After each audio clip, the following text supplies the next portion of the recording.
네, 경찰이 윤석열 대통령에 대한 체포영장 등 추가 강제 수사 조치를 검토하고 있습니다. 국가수사본부 나가 있는 취재기자 연결합니다. 최진경 기자.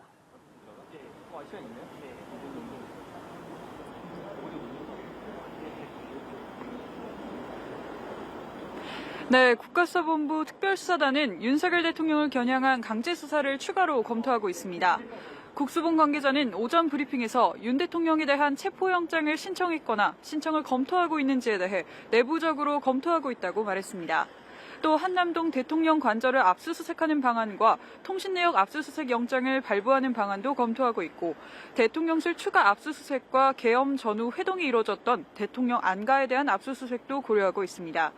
그간 압수한 물품과 관련자 진술 등을 토대로 윤 대통령을 이번 내란의 우두머리로 보고 있는 만큼 강제 수사 시도는 이어질 전망입니다. 국수본은 한덕수 국무총리와 추경호 전 국민의힘 원내대표에 대해서도 출석을 통보하고 소환 날짜를 조율하고 있습니다.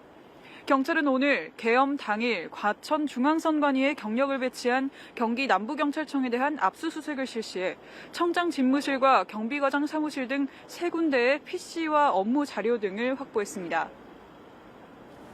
내란 혐의를 받는 조지호 경찰청장과 김봉식 서울청장에 대한 구속 전 피의자 신문이 진행되고 있는데 앞서 조 청장이 입장을 밝혔죠.